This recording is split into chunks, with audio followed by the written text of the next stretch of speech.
Good morning. This is the Blaine's World webcast that can be found each week on Facebook, YouTube, and LinkedIn. You can also listen in on Spotify, Apple Podcasts. You get more information about our past shows at our website, which is behind me, blainesworld.net. I'm your host, Blaine Greenfield, and I'm here in my Zoom studio in lovely downtown Fairview, North Carolina. Each week, we focus on positive news and information about people and organizations in both Western North Carolina and throughout the country. And toward that end, it's my pleasure to introduce Dr. Jeffrey Osterman, who's a chiropractor in the Asheville area. And Dr. Osterman, you can wave to all your fans and friends who are watching this. So give him a big wave. And that's Dr. Jeffrey Osterman. And Jeffrey, what I typically do the first time I meet somebody on the air or doing one of these shows, so I'd like to find out a little bit about the person. And at this point in time, I don't know too much about background other than you're a chiropractor. So if I give you, say, the next 25 minutes or so, can you give a Reader's Digest version of your background? Oh, I could do it in a little bit shorter time. Okay, it's all yours. I practiced in New York City primarily. We were only here for 4 years now in Asheville, my wife and I. We're COVID refugees. But I've been practicing part-time for quite a while, and I do very selective work now. I like difficult cases that are not easily solved. During my practice in New York, I practiced mostly traditional chiropractic. I had a high volume practice, a lot of patients in and out every day. And my focus was about musculoskeletal pain primarily. Now I work also with many other disorders, primarily focusing on the brain and the nerve system.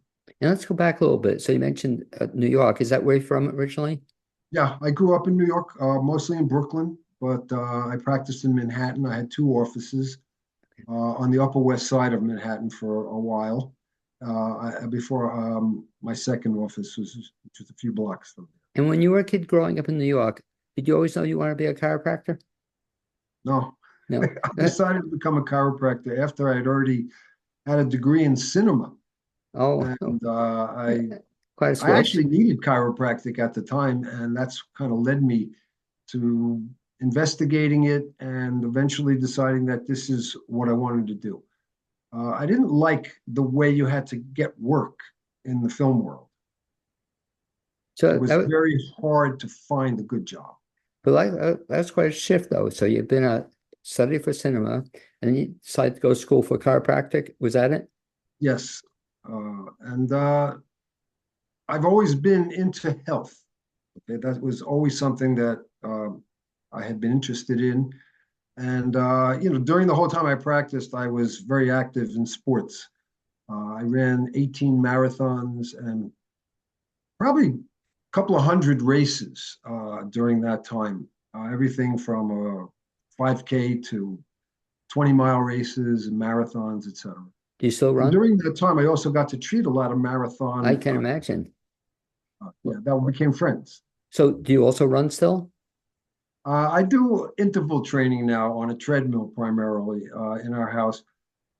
As I got older, the distances didn't agree with me as much, and I had some uh, pacemaker issues with my heart. So eventually, I did need a pacemaker, but it was my heart rate slowed a lot, and I'm not sure exactly why. But anyway, I can do whatever I want, but I don't enjoy it the long distances anymore.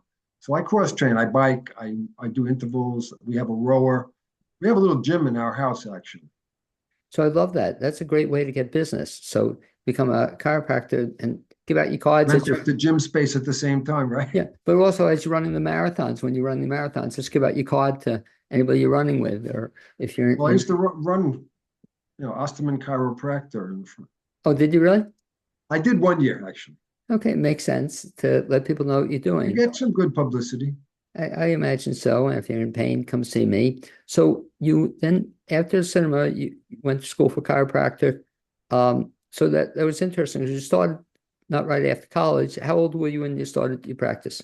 When I first started to practice, I was 35, I believe. Okay, so that was quite a shift, to Yeah, go from one I career. did work in the film business for a while in New York, but I wasn't happy with it. So I had to go back to take some science classes that I hadn't had. So the whole process of becoming a chiropractor took me about 5 years, 4.5, 5 years. As a kid, were you good in science? Yeah, I was good in all of the science and math courses. I skipped eighth grade, which a lot of people did when I was going to school. So at the age of 35, then you start your first practice, and that was in New York City. Yes. And were you by yourself or were you with other people then? No, I was alone. I've always practiced solo, and the first time I actually worked with another group was this work I do in Hickory part time. Okay. So it was pretty gutsy move when you think about it. So you've never been a chiropractor, and at the age of 35, you just open up your own practice. Yeah, And I mean, that's pretty it was gutsy. gutsy, and I'll tell you, it was funny because in the beginning, I had a friend that had opened up maybe a few months before me. We were good friends, and I would call him up and say, "So what do I do next?" if I Well, had a question. it's funny you say that because that had been sort of my background, not chiropractic, but I was um, a marketing professor most of my Mhm. adult life. And, you think about it, that nobody ever teaches people how to market themselves. You went to, like, when you went to for chiropractic, I think some schools now offer some parts of it about the business aspect of it. But when you Yes, went, nobody probably taught you how to open up a practice. not much at all. They gave us like one little course on marketing, and the guy had no urban knowledge. Right. He was, chiropractor from a small town, so it wasn't applicable what he taught us. But at any rate, I think you're right. It's progressed. But when I studied, they didn't teach you at all how to market. Well, even as you say that, you're spot on in terms of it also used to be when you started, it wasn't okay for doctors to advertise. They weren't supposed to advertise. They were supposed to get business by word of mouth. That's how doctors got business. But you're 35 years old, New York City. Nobody knew you at that point in time. How did you get the business? How did you get it off the ground I did. You actually were allowed to advertise at that time, but you at that weren't time? allowed to advertise uh, to cure any kind of condition, but you Right. still aren't. So I took ads in some local newspapers. I did something nervy. My wife and I distributed flyers that we printed up about explaining who I was. We put them on car windows, lobbies. And I got calls a few times from, what are you putting them on my car for? But that's Well, how I got known. I love it because I used to tell people that do the same kind of thing. I would sometimes give a spin on that, uh, Doc, is I would sometimes give out a ticket. It said summons. Can you imagine? Right, So right, you right. summon, you hereby summoned to see Dr. Osterman, and some people got upset, but it doesn't matter. It got the word out. So Yeah. you were telling me off the air. So at that point in time, your practice was, quote, traditional chiropractic, which involves what? It involves analyzing the spine. Okay, I used X-rays extensively back then, to determine if there were improper alignments in the spine, and we call that in chiropractic a vertebral subluxation, which is like a vertebral subway station. Okay, exactly. So to remember, anyway, and it actually can interfere with the function of your nerve system. So that was my focus. Primarily, people would come in for various ailments, from headaches to sciatica to all kinds of stuff. And I did have a family practice, but most of the time it was for people that were hurting. And really, the best way to use chiropractic, once your pain is gone, if that's why you're coming, is to keep doing it. Obviously, the body is in a weakened state if it's already in a subluxated or misaligned way for quite a while. Degenerative changes occur. And degeneration is a fancy name for decay. Okay, when we have decay in our mouths, we fix it. But with the spine, people don't. They hope it goes away, the pain that comes with it. So that was my primary focus for many years. And I had a very successful practice working that way. Um, Somehow or other, I got tuned into the idea that the spine is actually the access route to the brain. And there's easier ways to do it as well as adjusting the spine physically, like I used to do. Well, I use lasers.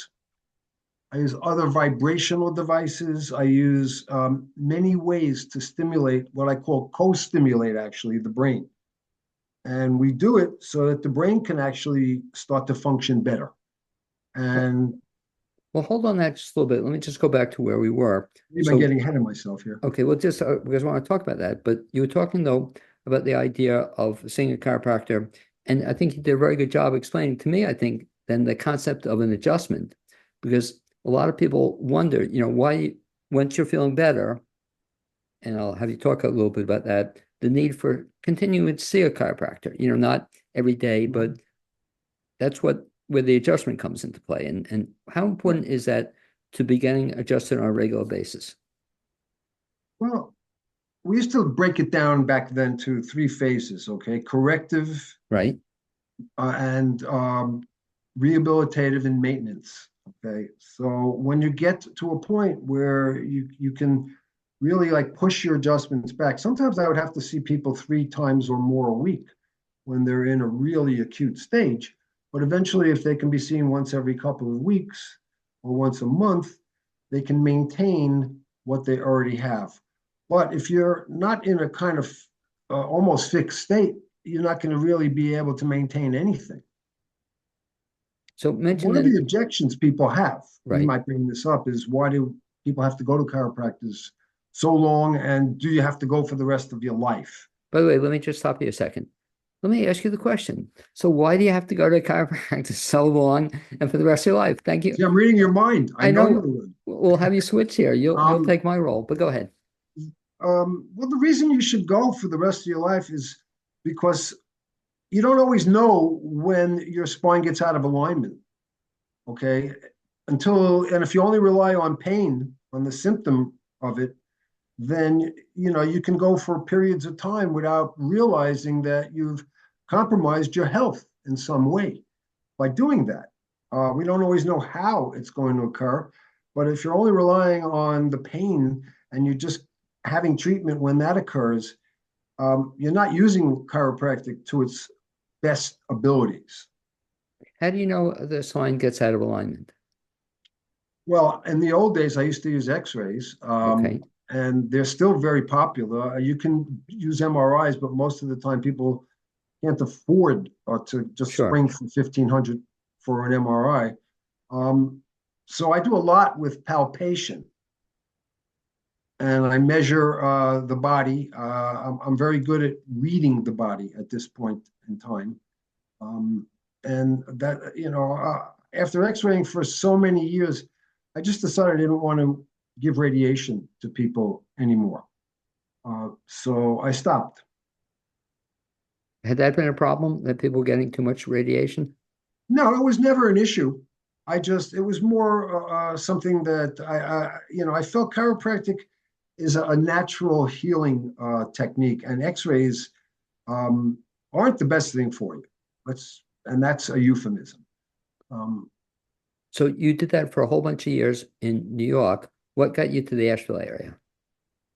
well, COVID hit, and I had a small practice at the time, very, part time, 1 or 2 days a week. My wife, being a broker, her business was very badly affected. So she had been to Asheville a number of times. So we came down. She took me to the Grove Park to seduce me to move here. And I thought we were going to live in the Grove Park, to be honest with Not you. a bad But we place. bought the house, and I agreed that I would get a license here, which wasn't as easy as I thought it was going to be. Uh, they were asking questions in a course I had to take that they didn't even teach in chiropractic college when I graduated. So you moved to Asheville, and by the way, we'll give a shout out. You mentioned your wife. Your wife's name is Jane. Give Jane us Brody. and Jane Brody's a realtor with name of the She's firm, with Hanks, Beverly Tate Hanks, whatever they are now. right? And Jane was a NAI Beverly Hanks. and I'll Jane get was my guest on my show a couple months right. ago. And she also manages a complex downtown, Okay, Executive Park. I don't know if you know Asheville. yeah, I know it. So anyway, so Jane got you down, or Jane was one of the driving forces getting to Asheville. That's like you said, right in the heart of COVID, or COVID was ending. No, right in the beginning. We Okay. moved, it started, I believe, in April or March, and we moved by early October. Now, when you came here, did you know you wanted to again practice chiropractic? Oh yeah, I wasn't ready to retire or do anything else, to be honest. And so let's shift gears a little bit because you were telling me off the air that when you came to Asheville, or since you've been to Asheville, you're still doing chiropractic, but you shifted a little bit on that. And how so? Well, the more when I first came, I actually had some health issues, and I discovered some of these devices that I mentioned to you, like a laser and other devices, because I had worked on them myself that got me back to health, and it got me so interested in this stuff that I decided to buy a laser, to take coursework, to study. I had already studied a course based on stimulating one of the nerves in the brain known as the vagus nerve, which a lot of people talk about, but the whole technique was based on healing people, helping people heal rather, using that technique. So everything kind of came together when I got here.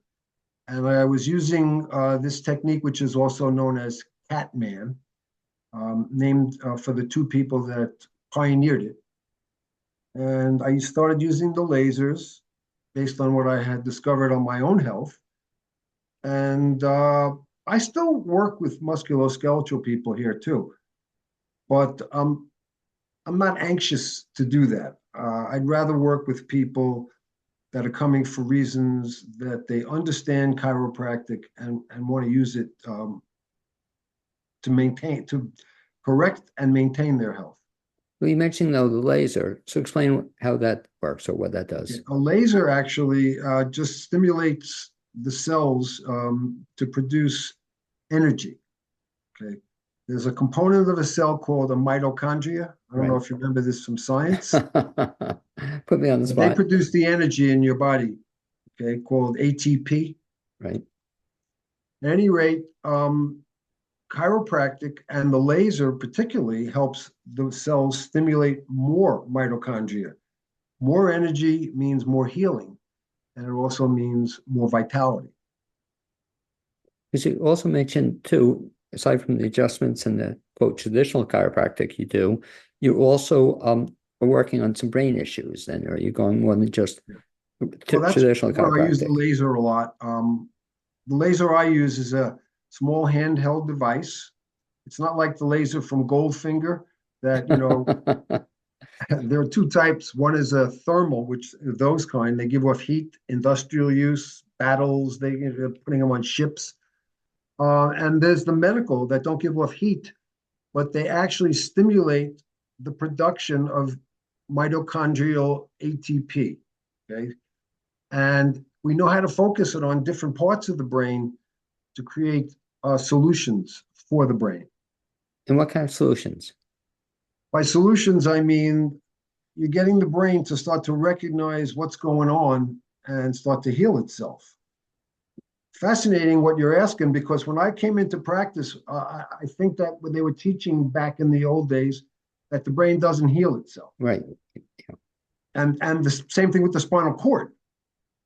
So I'm sure you've heard also people now recovering from spinal cord injuries, Right. which was practically unheard of back in the day.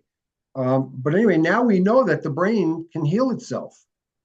And we also know so many other amazing things about the brain, which I want to just bring up, which ties into health and eating right.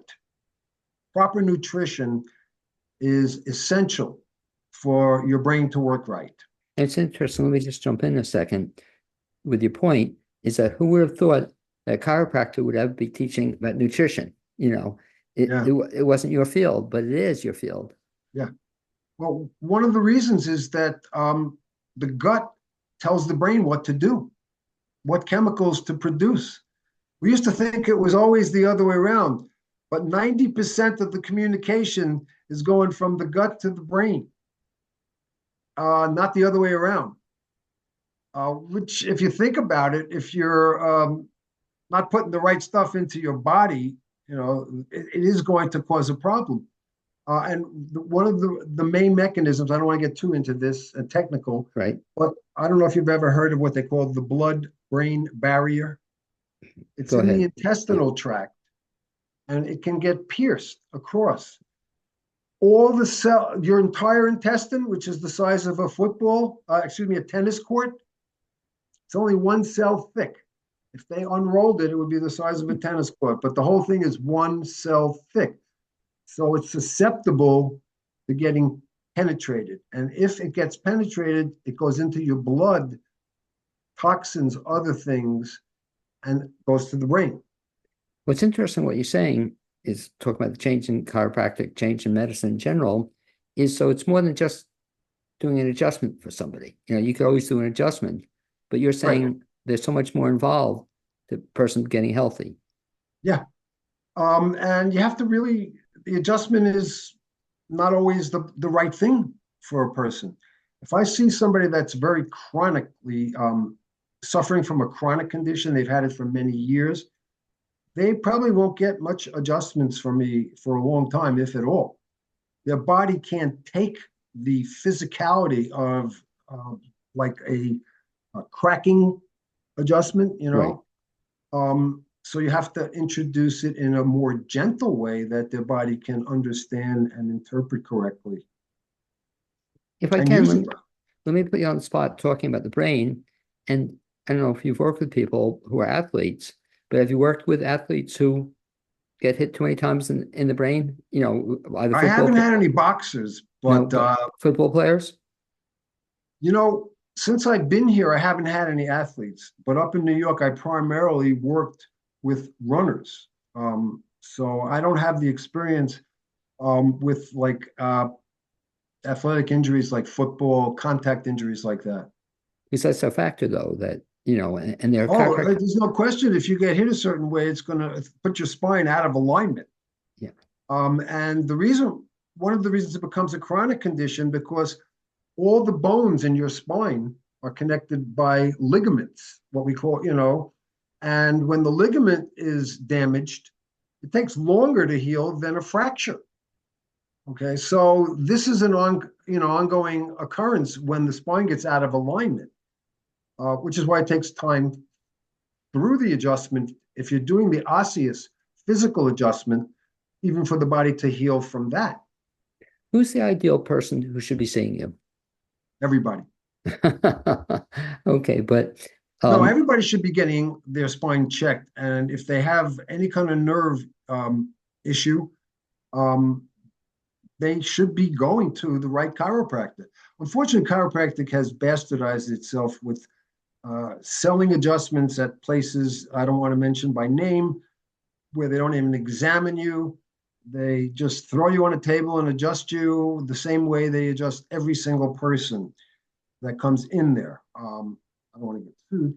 well, you raise a good point. Let me ask you on that point that if somebody is listening or watching, whatever, and they're looking to find a chiropractor, how do you find one? That's a really good question, and I would say you really have to, if you know somebody that's been to a chiropractor and had good results with it, I would primarily go by that. I would also interview the chiropractors if I was a patient and find somebody suitable. There are more than 150 techniques, from what I understand. I knew it as over 100 at one point, but they keep, I guess, starting more techniques. So you want to find somebody compatible with you that can do the work that you need.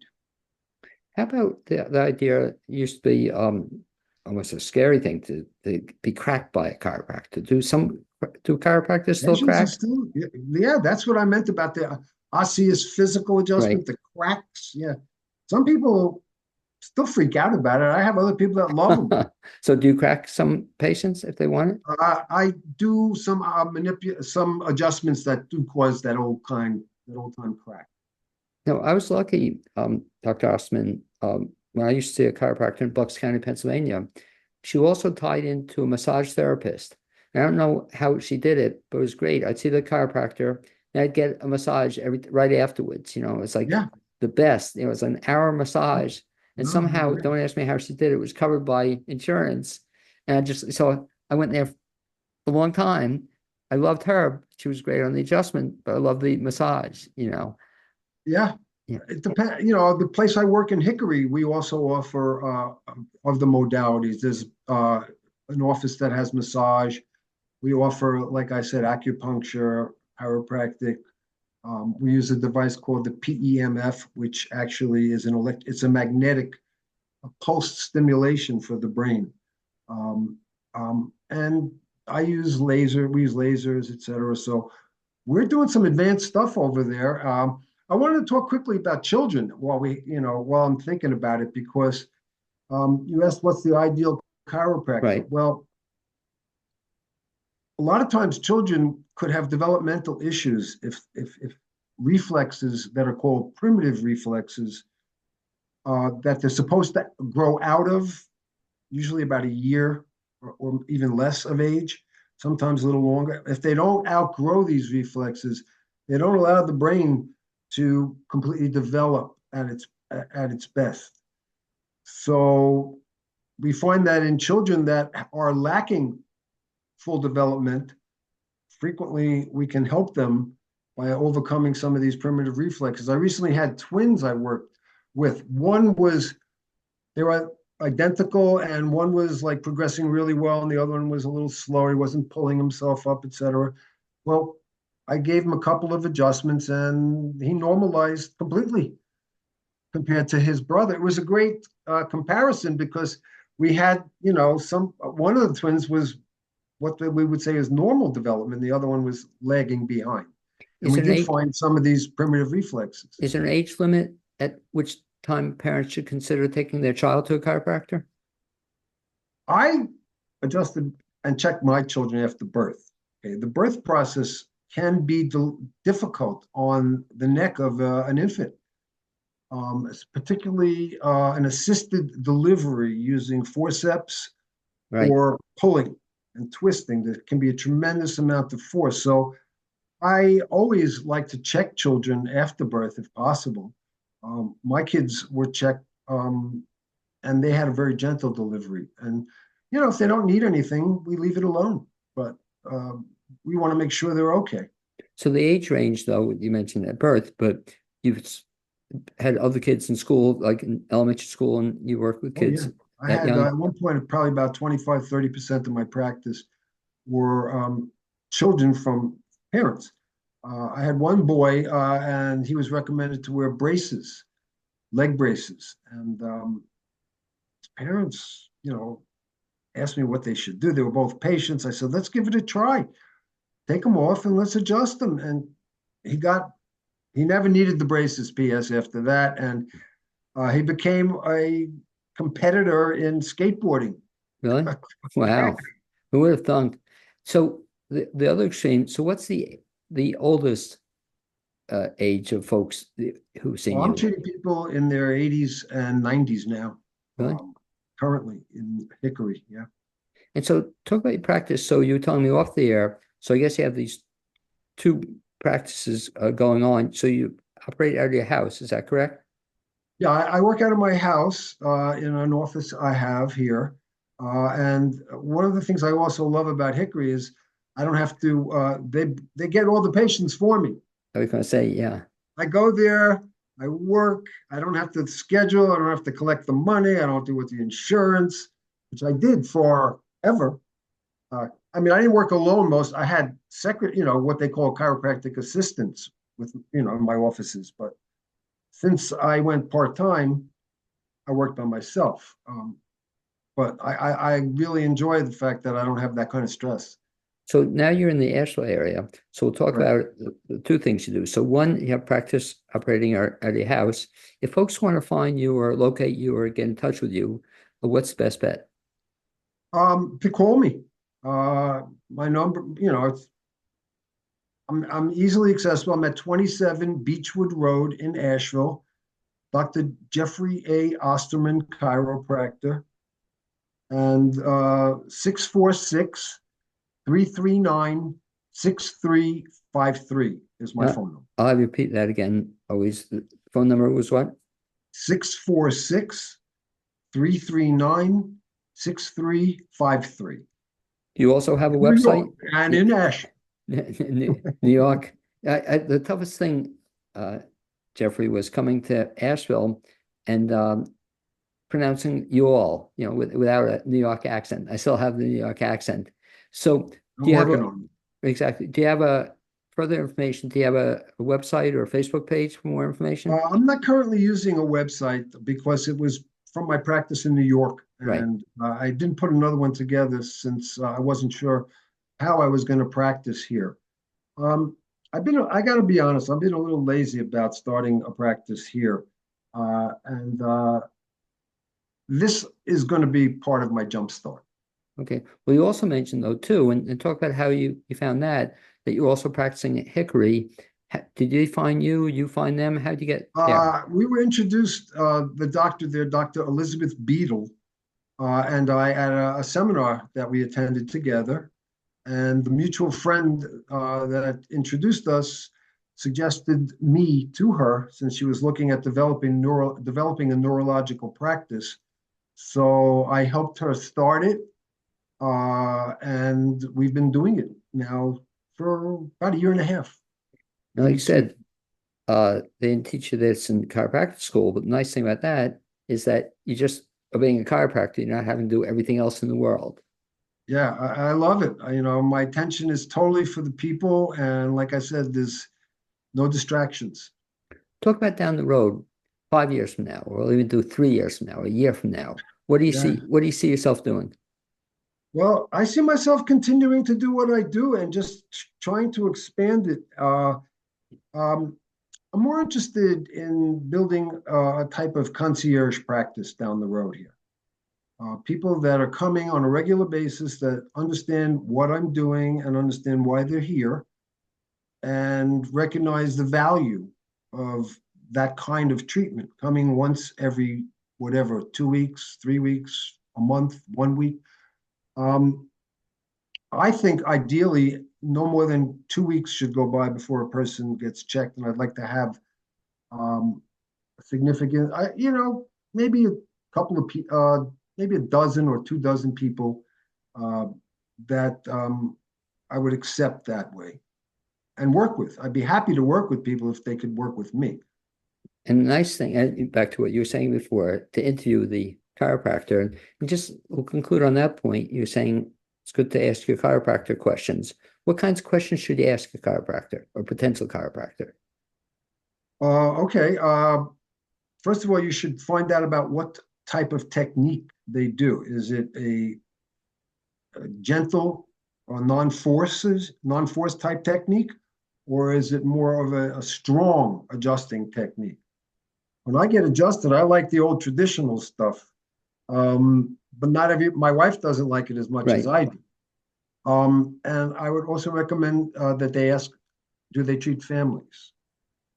Are they interested in other aspects of their health, like nutrition, um, like exercise, things of that nature? So I think it's important to find somebody compatible with you. If Tough you're going to question. use chiropractic, if you just want to get cracked, $39.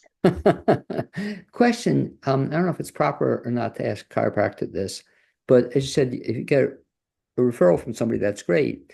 But does anybody ask you, or can you ask to speak to one of your patients? I mean, there are confidentiality issues there, but is that a way to find out about, if I don't know anybody you've treated, Um, yeah, that's a difficult thing now with right? HIPAA.